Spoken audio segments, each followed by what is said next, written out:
Welcome back to Biafra News Support Biafra, that Biafra here. Good morning, good afternoon, good evening to you, depending on where you're watching me from. Welcome to all the subscribers. And if you're just coming across my channel for the first time, please kindly click the red subscribe button, turn on the notification bell right beside it to enable you get notification once I upload a new video. So my part bring you another news, and this is coming from Barrister Lawyer Jimako, the fearless Barrister Lawyer Jimako. This man doesn't look anybody's face when it comes to telling the truth. And that is one thing I like about him. He's fearless. He mentioned 3 countries involved in Nnamdi Kanu's detention or continuous detention. He mentioned Kenya, United Kingdom, and Nigeria. So here is the news before we continue the analysis, and the headline reads, how 3 countries involved in Nnamdi Kanu's detention, Barrister Lawyer Jimako. Lawyer Jimako, the special counsel to the leader of indigenous people of Biafra, IPOB Nnamdi Kanu, has said 3 governments of the 3 different nations were involved in the incarceration of the self-determination group leader. Jimako said Kenya, Britain, and Nigeria took part in the process that landed Kanu in the custody of the Department of State Service, DSS. Kanu's lawyer revealed this in a Twitter post on Sunday, being today, saying Kenya should have displayed remorse to demand his return. He also said the United Kingdom did not protect Kanu, who holds a British passport, while Nigeria did not obey its own law.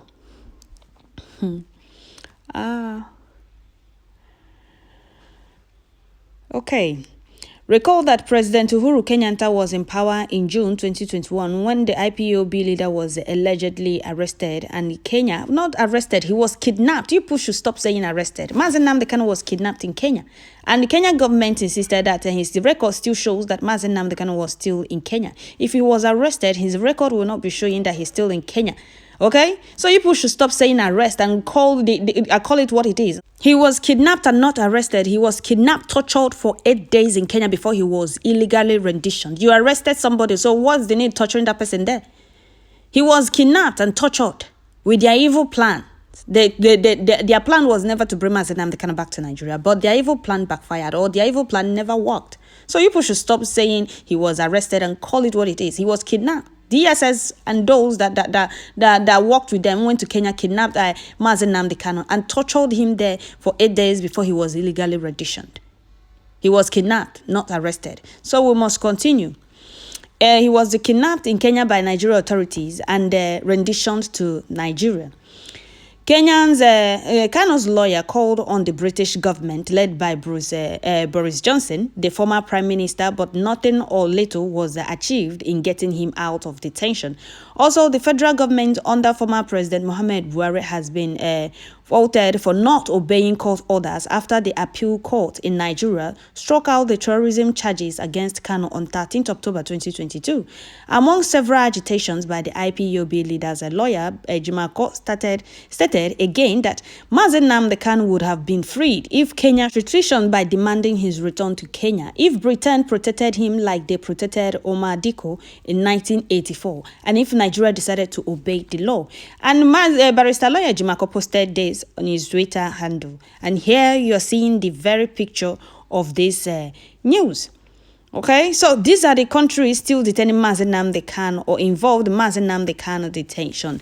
Kenya did not do anything. Rather, they came and tell us, the record of Nnamdi Kanu, immigration record still shows that he's still in Kenya. So what did you people do when you found out that the record still shows that he was still in Kenya? When he was not in Kenya. He was kidnapped in Kenya, tortured for 8 days in Kenya before he was illegally renditioned back to Nigeria. And you can't tell me that Uhuru's government never knew about all this.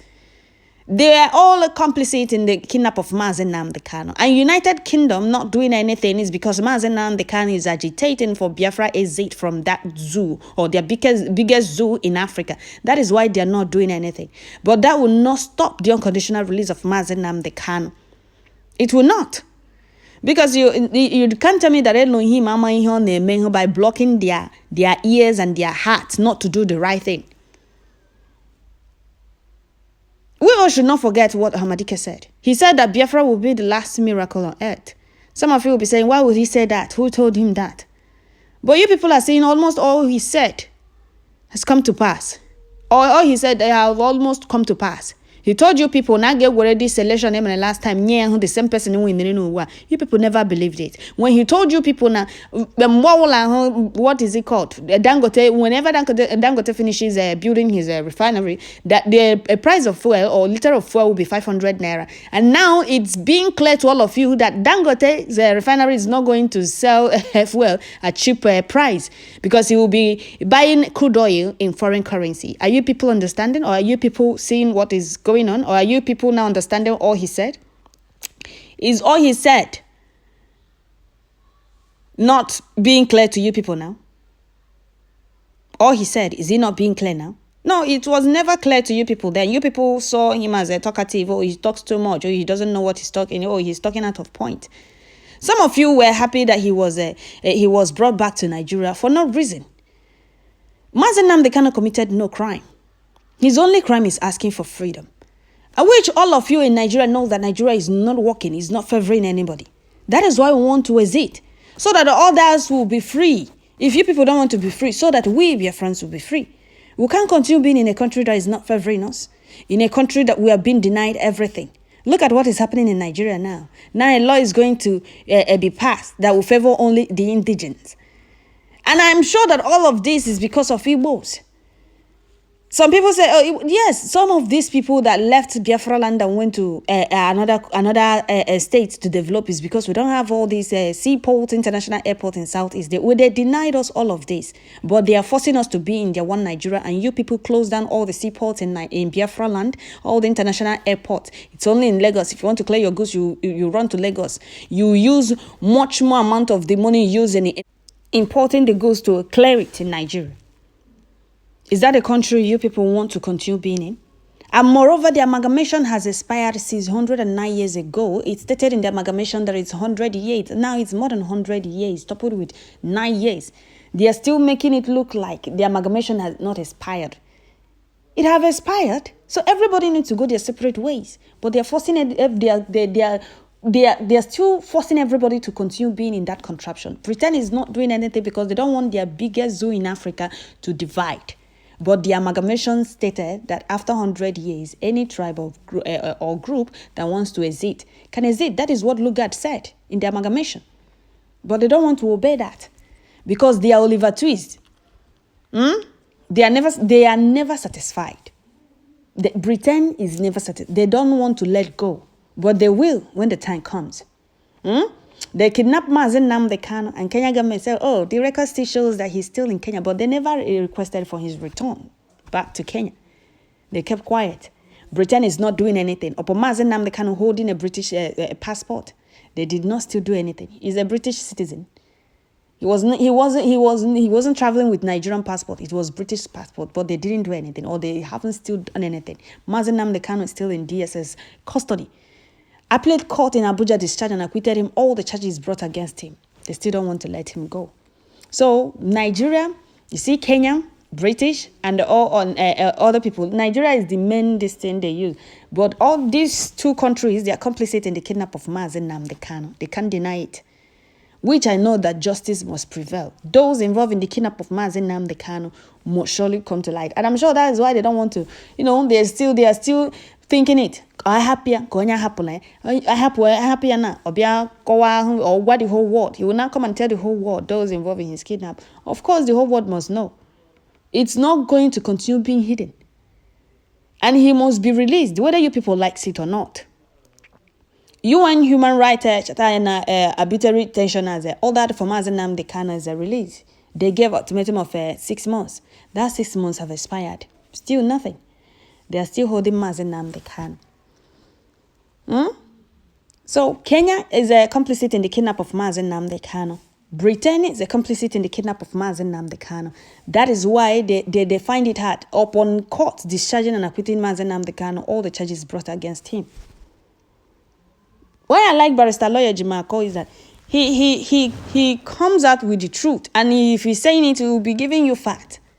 He said that Britain did not protect Nnamdi Kanu the way they protected. They did not protect Nnamdi Kanu the way they protected Diko in 1984. if Kenya showed contrition by demanding his return to Kenya, if Britain protected him, like they protected Umaru Diko in 1984, if Nigeria decided to obey the law, Nnamdi Kanu's ordeal is a conspiracy of 3 nations against 1 man. Yes, he said it. Go to his Twitter or look at the picture here. He said it himself. On his Twitter official handle. It's not verified, his Twitter verified account. He said it. That Nnamdi Kanu's ordeal is a conspiracy of 3 nations against 1 man that asks for nothing but freedom. And Britain is the master of these 2 gullible African countries, Kenya and Nigerian government and Nigeria. They don't want Nigeria to divide. They still don't want Igbos to breed. They still don't want Igbos to live. Britain is the one using these African countries against themselves. For the world not to think it's them. But they are the ones. They are the master planners of all these happenings. If you don't know. So, Barrister Lawyer Jumako, may Elohim continue giving you the strength and the courage to speak the truth without looking at anybody's face, without being scared, without intimidation. I know nobody will intimidate you because you know what you stand for. Justice, truth and justice. So that is it, my people. I'll stop here. Don't forget to share, like, leave your comment at the comment section. Nnamdi Kanu committed no crime. His only crime is asking for freedom. And I strongly believe that Elohim will do his wonders